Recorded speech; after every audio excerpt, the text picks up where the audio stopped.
Welcome to the Fireside Chat on the Everyday Athlete Podcast Network by Run Try Bike.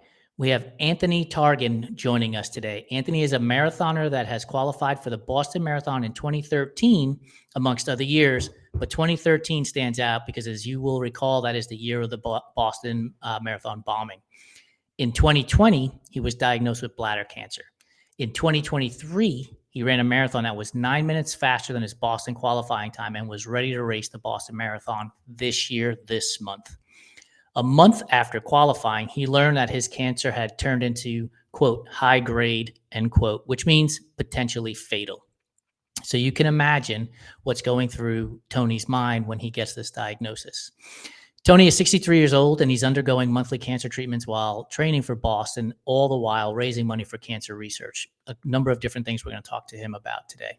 But before we bring him onto the show, please remember to subscribe, rate, and review the Everyday Athlete Podcast Network on your favorite podcast platform.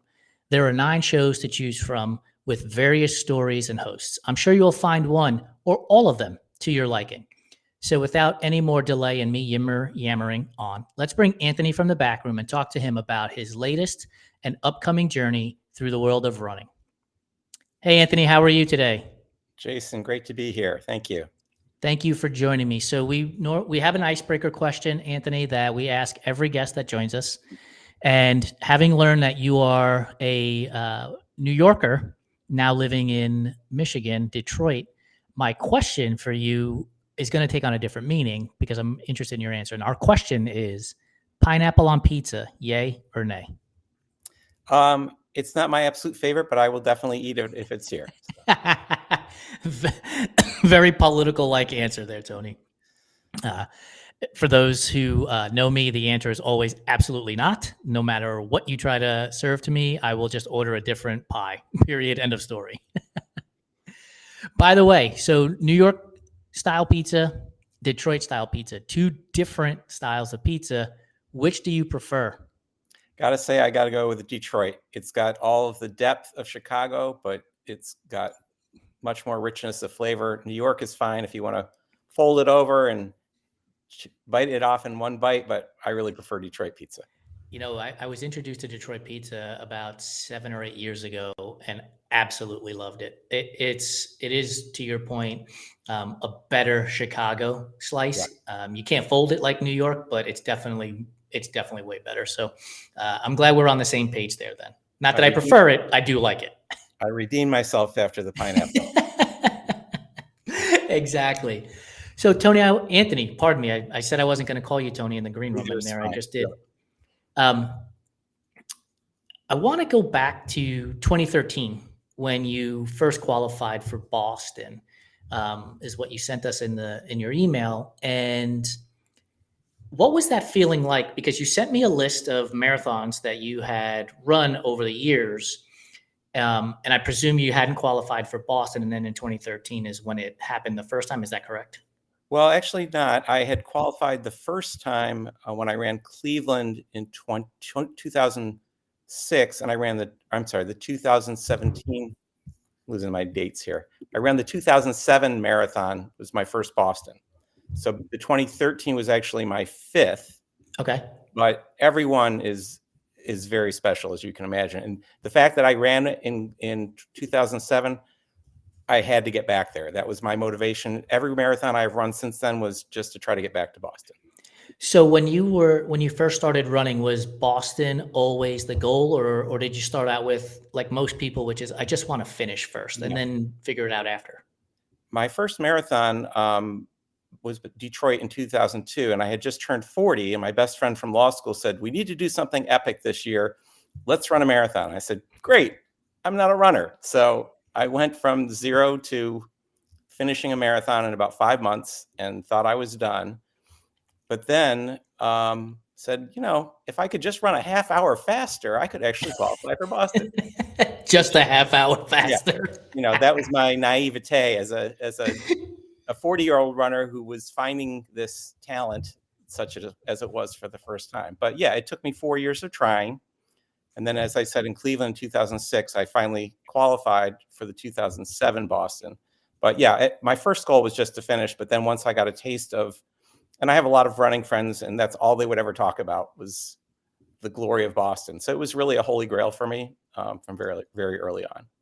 So you mentioned every one of the times you've run Boston was special, and I want to get an idea or a feel from you as you went through the process of qualifying repeatedly at this point. Mhm. Did it get harder mentally to qualify? Meaning, the easy off ramp is I've already been there. I don't need to work as hard today, and if I don't make it, no big deal. Or was it such a goal that you really did push yourself year in and year out to get back? Well, I'll answer it this way. When I said I started running when I was 40, I kind of hit my peak when I was 50. I was actually felt pretty confident. Like I would say my best race ever was when I qualified for Boston at Boston. So to run a Boston qualifying time at Boston was pretty special. But yeah, I think I knew what I needed to do to get there. But the older I got, the harder it got. And I guess after I had done it the fifth time, I kind of felt like, well, this may not happen again. I'm getting slower. So take me through that process. This may not happen again. I'm getting slower. Was there this idea of I'm going to pivot away from marathons, or Yeah. was it I'm just going to keep running because I have friends and a community that I enjoy participating in marathon running with? Well, I would say in 2017, when I ran the New York City Marathon, which itself was very special, it was by far my most difficult race. I ran 10 minutes slower than the first marathon that I had run 15 years prior. And, to run a 4:15 marathon when I needed 3:40, I just said, this is diminishing returns. This is not going to happen again. So I thought I was done in 2017 after New York. And then, I guess after the pandemic, and I mentioned my friend Jack, who ran the first marathon at the same time with me. He's run 150 since then. And every time he runs one, he's like, when are you going to qualify for Boston? So to shut him up, I finally decided, all right, I'm going to try again in 2023. And that's when I ran my most, but it was 6 years since my previous slowest marathon. So I had no idea whether I'd be able to do it again. We'll talk about qualifying in 2023 in a minute. I want to go back to 2013, qualifying and lining up at the start line for the Boston Marathon. Clearly, you had no idea what was going to transpire in the next few hours, but give me a sense of what it's like at the starting line of this event in 2013 specifically. Nerves, anxiety, stress, elation. What's happening? Well, for me personally, it had been after running Boston like 4 years in a row. It had taken me 3 years to re-qualify to get there in 2013. So I was just considering this my victory lap. I told my friend Jack, again, who I was running with, hey, we're just going to run for fun. I don't care about our time. We stopped to kiss the girls at Wellesley and high five the guys at Boston College. And I've described it as sort of like the best day and the worst day of my life, because I was having so much fun with so little pressure, running the race that I loved in the community that is just so supportive. And then, of course, all of that changed. So where were you when the bombing took place? We had finished the race about 20 minutes prior. We were walking back parallel to the finish line, Boylston Street. And I heard the first concussion, and with the way the buildings were echoing, you couldn't really tell where it was. And Jack said to me, "What was that?" And I said, "It sounded like a bomb." 10 seconds later, we heard unmistakably the second bomb, and we were actually about a block away from the second explosion, because within seconds, terrified people were running right at us on the perpendicular street to where we were. So it became very, very real very quickly. Very real very quickly is something I would assume was for a lot of people, but I wanted you to contrast that to just a handful of hours earlier, like you just talked about being at the starting line. Yes. Was it frightening? Was it fight or flight is, I guess, where I'm going, right? So what's the sense that takes over for you?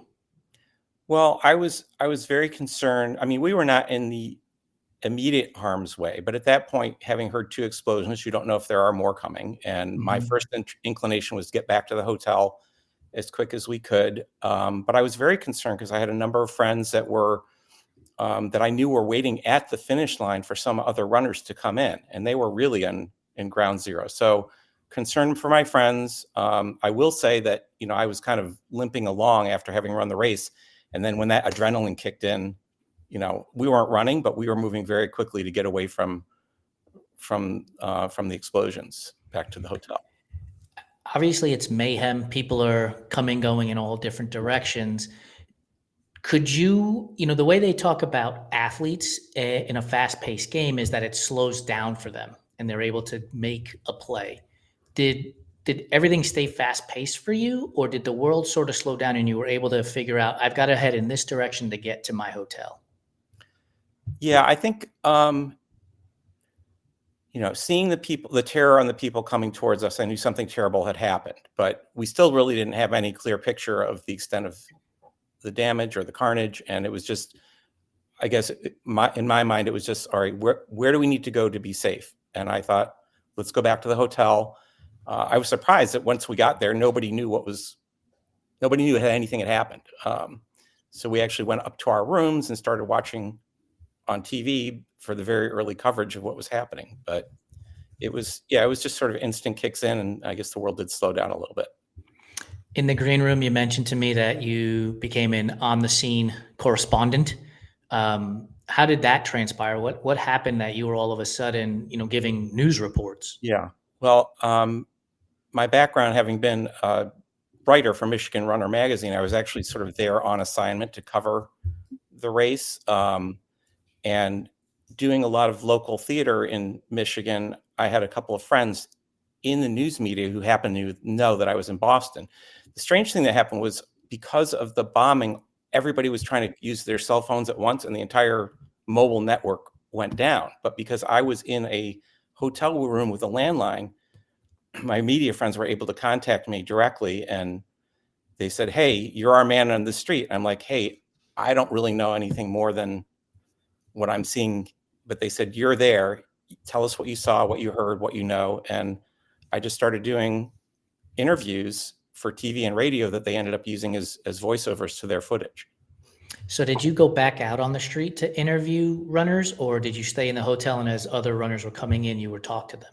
No, I was just talking to the media folks. I wasn't. Oh, okay. Yeah. I mean, my first thought was, well, I should go back and help, but that would not have happened because the police were, I'm not a trained medical person. There's nothing I could do other than look for my friends, so I just felt like I could do the most good by helping people understand what was going on. It's been 12 years and Can I just add Yes. one footnote Please to do. that? The funny thing, although maybe not funny at the time to my wife, she happened to be on a long conference call with someone in Boston who at the end of the call said, "I hope your husband's okay."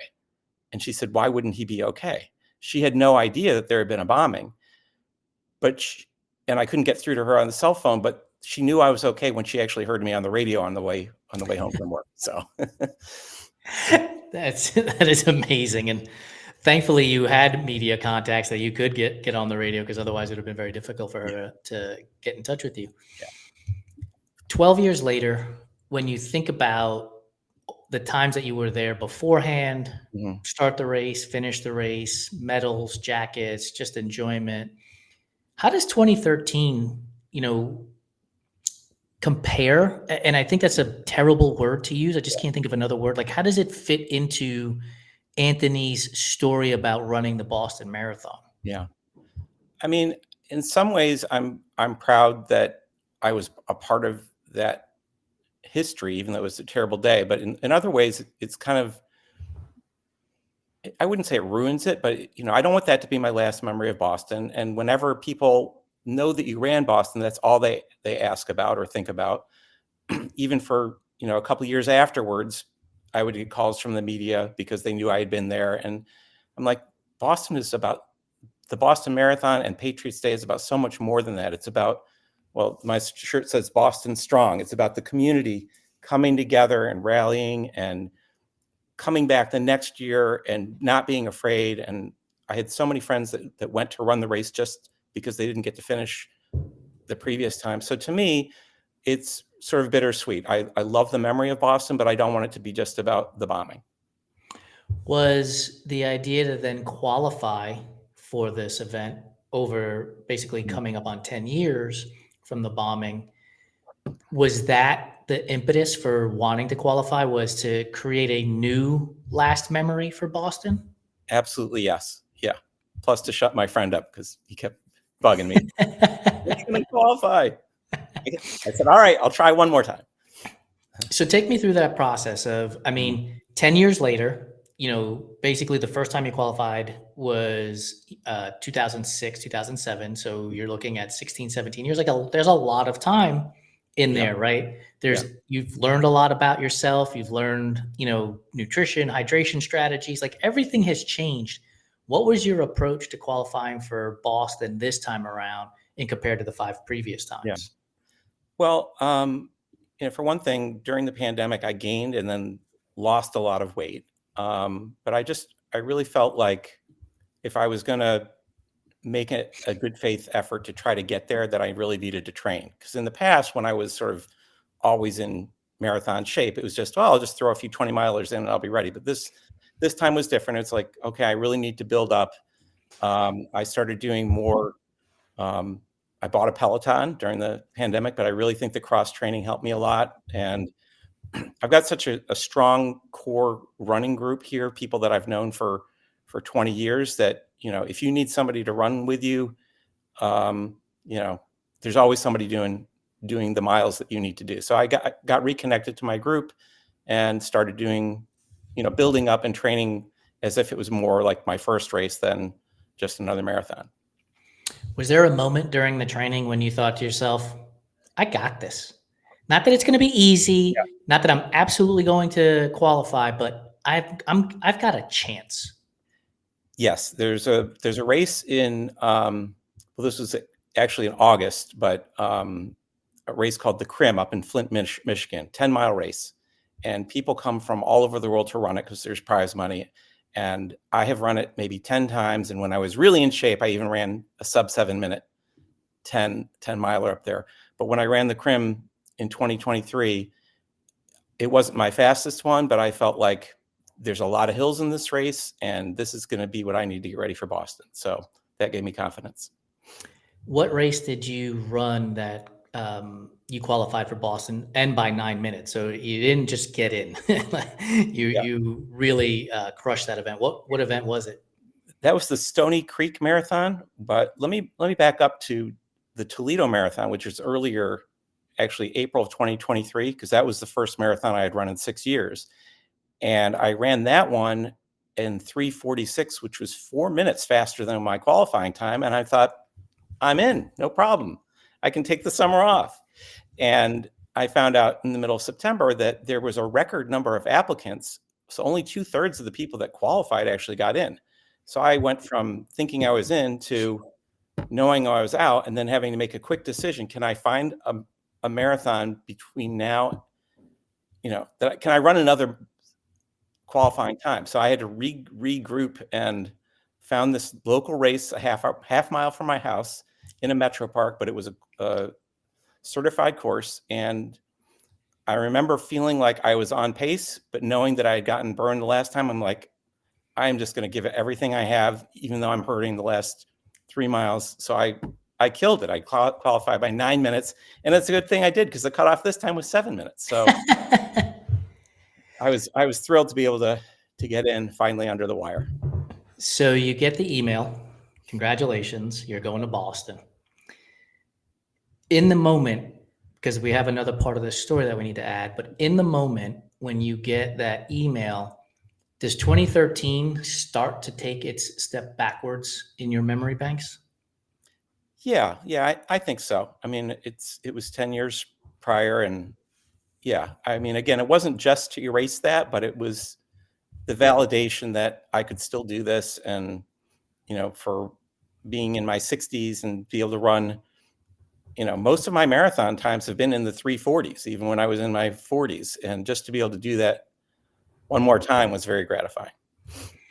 So we're going to fast forward 30 days Yeah. from finding out that you qualified, and you get other news. Yeah. News that is not so joyous. You find out that you have bladder cancer approximately a month after finding out that you qualified Yeah. for the Boston Marathon.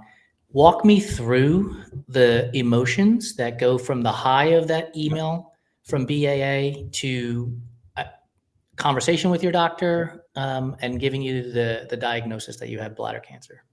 So just to back up, I was initially diagnosed 5 years ago. And I had a tumor that was surgically removed, but it was slow growing, low grade. They just check your bladder every few months, and if they don't see anything, you're fine.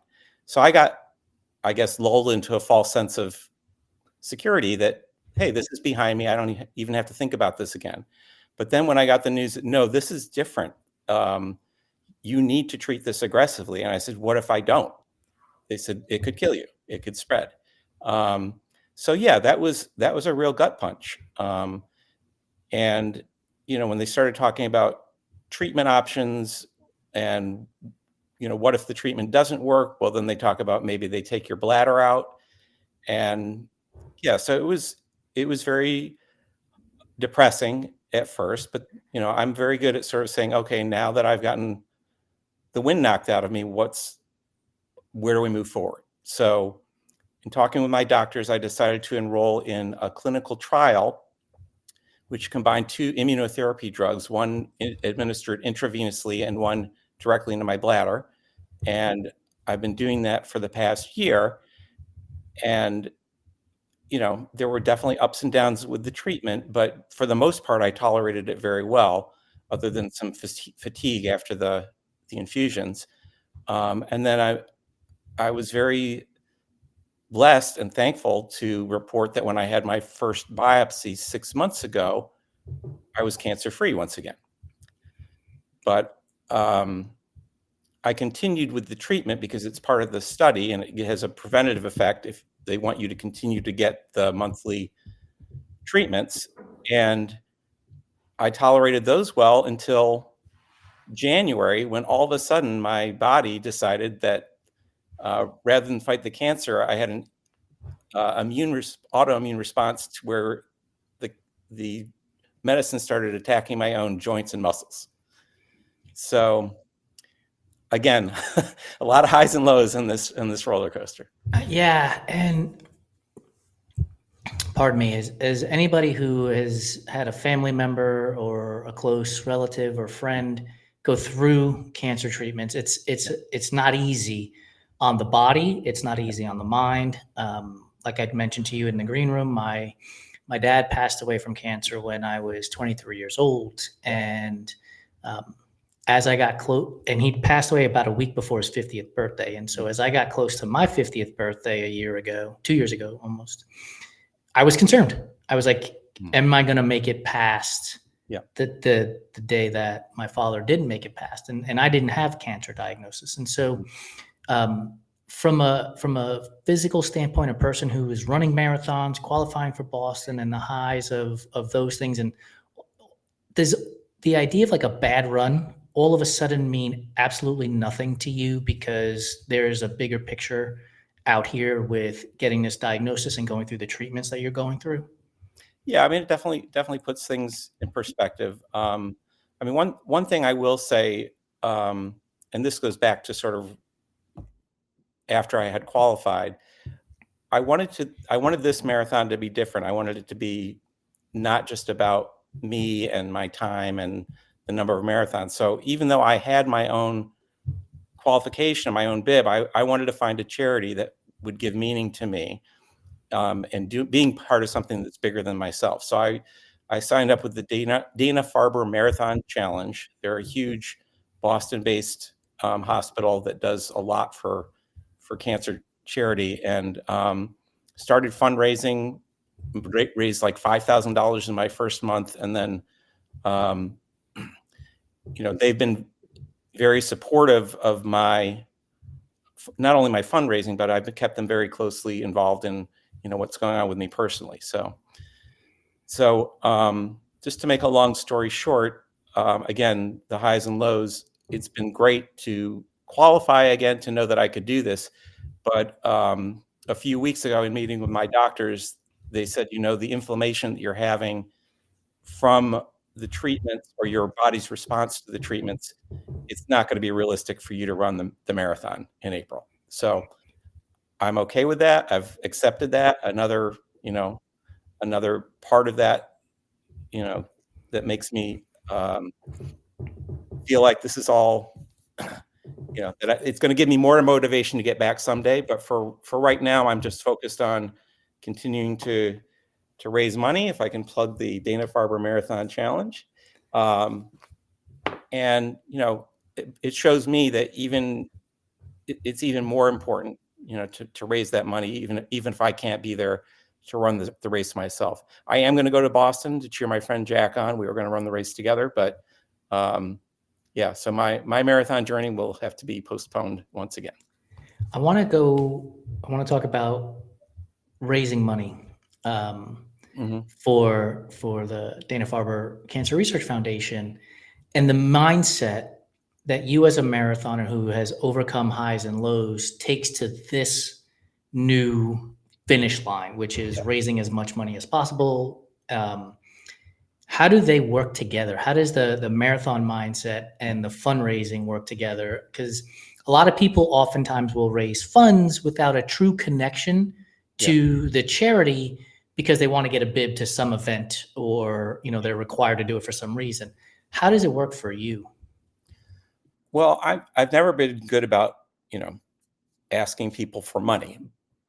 And I don't like doing things that just sort of draw attention to myself. But I really found as soon as I started to ask people, particularly if I said, if you donated a certain amount, I'll dedicate a mile of my race to you. Everybody has been affected by cancer, whether they've had it themselves or lost loved ones or know people. So it's just so universal. I felt like I was getting, so much more from people whose stories they were coming back to me about why they wanted me to run. And I felt like I was letting them down when I couldn't run the race, but they were like, no, you're raising this money for a great cause. And even if you can't finish the race, this is still very worthwhile. So it was very emotionally uplifting at a time when I was very down to hear all of this support from folks that, they truly understood the importance of this. It is the bigger picture, right, in life, that there are things that are more important than crossing the finish line. You now have the opportunity to raise funds that may help or will help other people's lives. And I think that oftentimes that gets lost when we're doing a hill repeat or a track workout, because in that moment it's hard and that's where our focus is. But being able to circle around and come back to this idea that this is bigger than me, I think is something that I wish more people would talk about, right? It's not to say that people don't do it. I just wish they would talk about it more, that there are things bigger than, a particular medal in the grand scheme of things. Yeah. I mean, let's face it, runners and athletes, we're all a little bit OCD or compulsive, and, we care about our miles, we care about our times, we're competing in races against each other. So I think there is a lot of it that's driven in a good competitive way, but it is very self-focused. So I think to sort of step outside yourself and I have found certainly in Michigan, the local running community be very supportive of each other. And I think especially as people age and get a little more perspective on life, it's more fun to cheer your friends on than to just worry about, whether you got your own medal or PR. So that's why Jack will have his cheering crew when he runs Boston. You'll be there rooting for him. Yep. Out of curiosity, because you are an athlete, you are a competitor, you've been running for over a decade, trying to qualify for Boston, which you've done a number of times. Have you given yourself a fundraising goal? Well, I think for the marathon challenge, my goal was 10,000, and I'm at 6,000 now. I really kind of slowed down. I raised most of it right away. I just felt like I couldn't, in good conscience, go to people and say, "Hey, sponsor me to run a race that I know that I'm not going to actually compete in." But even since I've told people that I'm not able to run, I've gotten more donations because people still believe in the cause. Yeah, because again, it's bigger than the race, right? Right. And to your point earlier, we have all been impacted by cancer in some form or fashion. Your story is very powerful, Anthony, and it is a great reminder for me, and I hope for our audience, about running and life. And I'm wondering, as a regular columnist for Michigan Runner for about a decade, Mm-hmm. is there any story that you can recall today that you're still amazed by? Because I can guarantee you that your story will not become just a fleeting memory for me, because of the connection to cancer, because of the loss of my father, because you're a marathoner. Like, all these dots are connected. Is there a story that you wrote at your time with Michigan Runner that immediately pops into your head when you think about it? Well, I will answer that by saying it also is a story about me, but it was actually it's the very first article that I wrote for them, and I did it unsolicited because what I had experienced to me was so amazing. I just wanted to share the story. So when I ran Cleveland in 2006, which turned out to be the first year that I qualified, I was cruising. I was like 4 minutes ahead of my goal pace at like mile 19. And then by mile 23, the winds kicked in and I started slowing it down and I started to cramp. And I was starting to feel sorry for myself. And I knew that my window had shrunk to basically nothing. And I felt like, I've been trying for 4 years and now I'm going to fail again. Just at the moment that I was having a little pity party, this woman ran by me. She had a word on the back of her shirt that said "believe." And I looked down and she was running on a prosthetic leg. She was a below the knee amputee. And I said, all right, that's it. Stop feeling sorry for yourself. And I kicked it in and I couldn't catch her because she was running 8-minute pace. But I like stiff legged it as my legs were cramping up. I could see the finish line clock ticking down. And I crossed the finish line and qualified with 41 seconds to spare before the cramps took me down. Now, I said this wasn't about me. I had to find out who this woman was because she was so motivating for me. And I found out later that her name is Amy Palmiero Winters, and she had set a record at that race, which she went on to break in Chicago for the fastest marathon by an amputee. And she has gone on to do incredible things, endurance-wise, running marathons through the Sahara. But I struck up a friendship with her, and that was really sort of the first story that I wrote about how, somebody else overcame disability or hardship and turned it into a positive, and that it inspired me so much that I was able to use that to qualify myself. Yeah, you're going to bring tears to my eyes, because the whole point of our Run, Try, Bike platform is to celebrate athletes overcoming obstacles and hurdles on their way to their own finish line. It's one of the things we don't do, or at least we try to avoid as much as possible, is, the vanity metrics. How fast did you run? How far did you run? All of those things.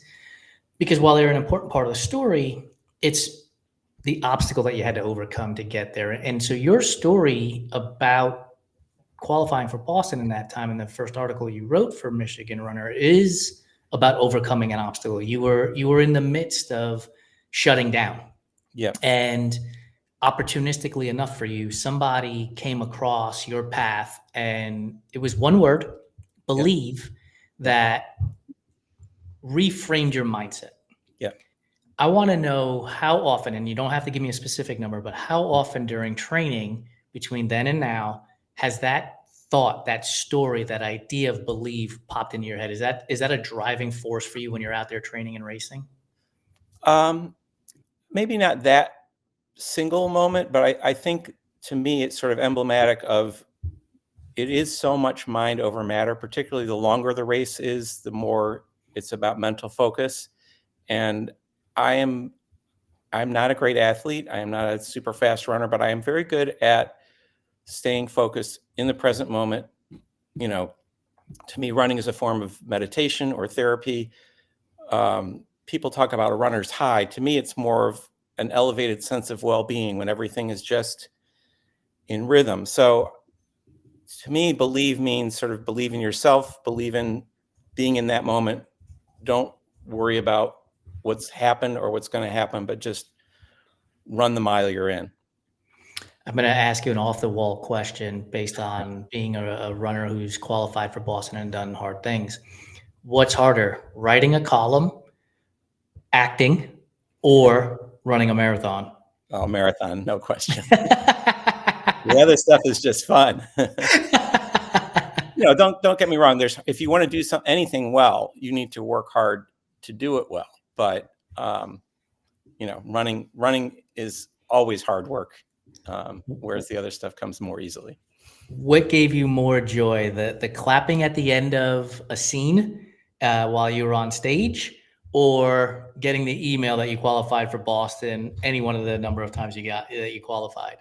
Oh, that's a hard one. I mean, I think the first time qualifying for Boston was probably the pinnacle, but I do have to say that my first time on stage as an actor and getting that kind of immediate feedback, that was very special too. And I'm also a playwright, so I think the pinnacle is if you write words that other people say that audiences like, that's way up there on the gratification meter. So I can only imagine. So what came first, acting and playwriting and then marathoning? Did they happen simultaneously, or was marathoning first? Marathoning was first. I really got into acting about 15 years ago, and playwriting maybe 10 years ago. So more recent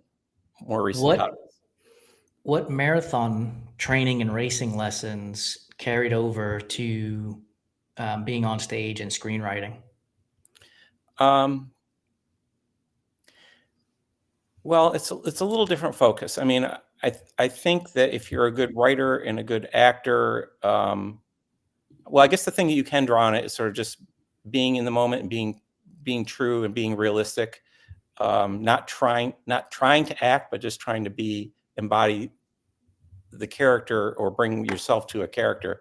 But I do like to see things like a writer and a director. I like to see things from the audience's perspective. So, again, sort of stepping outside of yourself, looking at the bigger picture.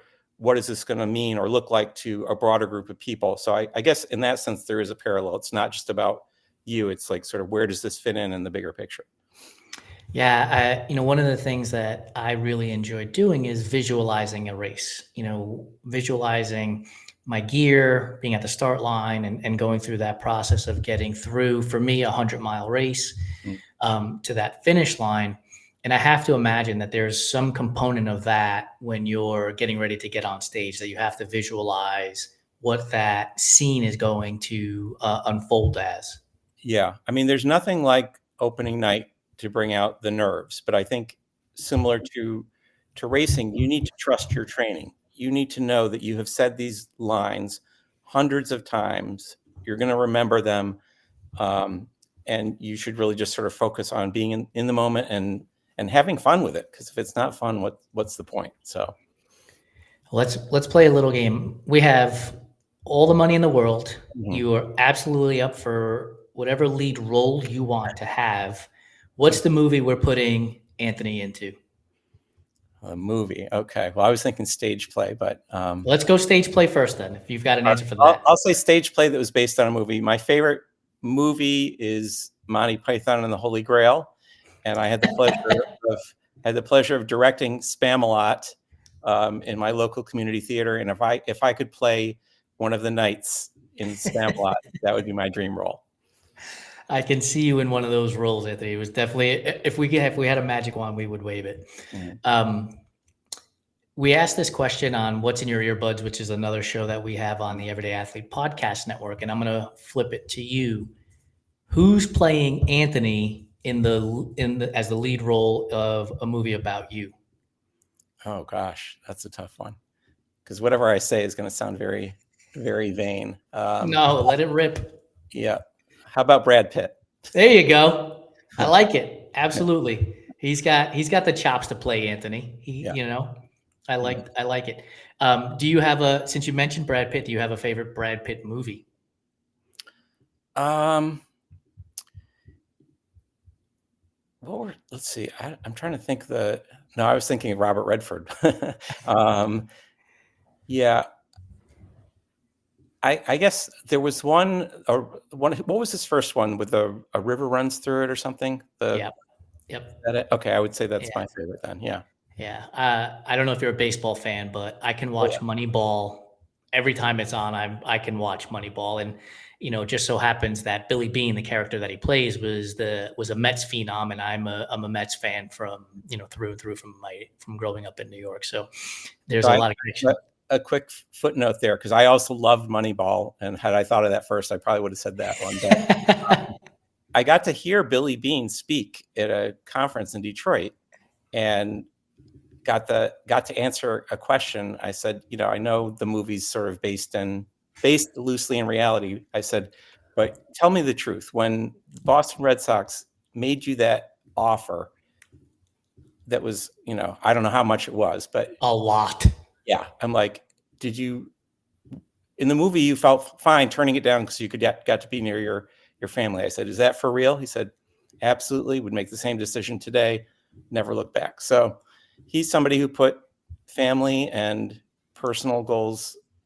There are things that are more important than money, I guess, is the point. Yeah, and it's interesting you bring that up, because I had a conversation earlier today with a client of mine about money, and I don't know if you listen to the South Beach Sessions podcast from Levitard and Friends, but he was talking to a comedian, and the conversation circled back to he was now writing jokes for money, and it became infinitely harder to write those jokes because now, right, paycheck is dependent on it. Yeah. And when you mention Billy Bean, and I think about the amount of money that, it's not to say that you don't want to win a World Series in Oakland, but the pressure to win a World Series in Oakland is a lot less than winning a World Series in Boston. And the return on that investment for that salary is got to be diminishing returns. And so being with family, smiling, happy, being around his daughter, and a little bit of a lower pressure scenario, I could understand that decision-making process. Right. And, I'm sure he still made millions. So how many millions do you need, really? But yeah. Right. Yeah, he was not hurting for, going out and getting avocado toast these days. Let's put it that way. So you are a baseball fan, and if you could run a marathon in any city where the finish line is inside of that stadium, what would be the marathon and the stadium? Well, I guess I'd have to go back to Boston. I mean, to finish in Fenway Park. I've only been in Fenway once, but I think finishing a marathon inside Fenway would be very cool. Yeah, I've been to Fenway one time myself, and it is an absolutely amazing experience. I've been to Camden Yards, which was a really cool experience. Old Yankee Stadium I've been at growing up in the Bronx. I went to the Childhood Dream. I don't know if you've been out here to LA, but do you remember the show This Week in Baseball with Mel Allen? Oh, yeah. Yeah. Right. So between him and, oh my gosh, I just forgot the Dodger broadcaster's name. Vin Scully. Between their two voices and the images of Dodger Stadium growing up as a kid, it was always one of those places I had to absolutely visit. And I went there a couple of years ago, and it was everything I imagined it being. Like, it's just an amazing thing. It's terrible getting in and out if the traffic is terrible, but the stadium in and of itself is unreal. And I think if I had to run a marathon again, I would probably pick, maybe it's recency bias, but I would pick to run and finish in Dodger Stadium with the palm trees and the mountains all within, eye shot. Well, my first marathon in Detroit in 2002, we actually did finish inside Ford Field, which they don't do anymore just because of the logistics. But that was pretty cool to have my family there cheering for me, as it's the only time I'm ever going to get to run on Ford Field, but to do that at the end of the marathon was pretty cool. It would be neat if there was some, we have the 6 world majors. If there was some way we could coordinate with 30 Major League Baseball teams to have the 30 finish line somewhere in a baseball stadium, that'd be amazing. Yeah. Anthony, we're coming up on the end of our time together, and we always include what we call rapid fire food questions. Now, I say rapid fire, but take your time, think about the answer. We can chit chat because I love talking about food, especially with endurance sports surrounded by it. So, are you ready to get started on our rapid fire food questions? I am ready. Awesome. Oreos. Are you a fan of the original Oreo, the double stuffed Oreo, the new variations, Cakester, or thin Original. crisp? Original. Yep. I'm old school. Original. Yeah. So how do you eat them? Are you a spin and scrape? Are you eating the whole thing? Are you dunking? Spin and scrape. No dunking at all. Nah, it just waters it down. Need the full experience. That's right. So I am an aspirin. I call them aspirin popping because I just throw the whole cookie in my mouth. I don't even bother spinning and scraping. I'm just eating the whole thing at once. Licorice, red or black? Red. Red Vines or Twizzlers? Twizzlers. Nice. Do you bite it off the two ends and then use it as a straw still as a kid, like you were when you were a kid? No. Are Peeps a real candy, or are they just an abomination to being sold to us on Easter? Don't get me started on Peeps or cotton candy. No. No, wrong. What's the downside to cotton candy? What don't you like about cotton candy? There's nothing there. It's just like air. I'm not paying to eat air. So when you go to Comerica Park these days, you're not going to the concession stand and asking for cotton candy? No, I won't even buy my grandchildren cotton candy. I'm like, no, you can do better. What would be better if the grandkids were like, "Can we get cotton candy?" You would say, "No, we can do better." What are you offering as better? Well, almost anything, but hot dogs, popcorn, Dippin' Dots. Dippin' Dots are all right. Yes. All right. Next question: is candy corn a real candy, or is it just sugar coated in your wax? I happen to love candy corn, so I'm going to say. All right. So, when you eat candy corn, are you eating the three different colors, separately, or are you just throwing the whole thing in? I'm eating them like you eat Oreos. Yes. Yeah. So when Halloween, Thanksgiving roll around, are you rubbing your hands together and you're like, I can't wait to get to the grocery store? No, because I know that if I buy any of that stuff, I'm going to eat way too much of it. So I'll just eat some of the leftovers and be happy. I love it. So at some point in our life, our grandparents had a candy bowl, and they usually had three choices in there: the spiral mint, the strawberry hard candy that had the soft center, and butterscotch. Which one are you taking out of your grandparents' candy dish? Butterscotch. Yes, it's so good. I'm with you on that. Definitely underrated. Yeah, totally underrated. Peanut butter or nut butter? Are you going creamy or crunchy? Crunchy. How do you make a peanut butter and jelly sandwich? And I'll give you your options. Do you put peanut butter on one side and jelly on the other and then smash them together? Or do you put peanut butter down and then jelly over top and then fold the other slice of bread over top? I only knew that there was one way, which is peanut butter one side, jelly on the other. And I eat that sandwich almost every day for lunch. I actually mix nut butter. So yes, my guy. I'm a huge peanut butter and jelly fan. Probably 4 or 5 times a week for me too. Yep. Easily. Okay, so how do you eat the sandwich? Do you just take the sandwich and start eating it, or are you cutting it into 2 rectangles, 2 triangles, 4 triangles, or 4 squares? 2 rectangles. 2 rectangles. Yeah. I either go triangle because I want to, or either 2 triangles or 4 triangles because my mother used to cut it into 4s for me, and it always brings me back to my childhood. Yeah. And then I could always pick it up and be fancy with my pinky in the air, like I'm eating a fancy finger sandwich with the queen. Red velvet cake. Is red velvet a real flavor, or is it just chocolate cake dressed up to go to the prom? Oh, I like red velvet. Yeah. I didn't ask if you liked it or not because I like it too. But is it just a fancy chocolate cake? Nope, it's real. It's a real thing. Okay. Favorite flavor of ice cream is? I'm going to go nostalgic. I'm going to say butter pecan because it was my mom's favorite. But yes, good call. Favorite candy bar? Snickers. Chocolate chip or oatmeal raisin cookie? Chocolate chip all the way. And then last question for you. So A tray of brownies has been baking. It's on the counter. It's cooling off. Is Anthony going to take the corner edge, an edge, or straight into the middle for the ooey gooey part? I like the corners. Like something to hold on to. Yeah, like the corners of my pizza and the corners yes! of the brownies. So. I was about to say, as a Detroit-style pizza eater, it's got to be the corner, right? I like the corner, right. Anthony, thank you so much for your time. Thank you for sharing your story with me. I really appreciate it.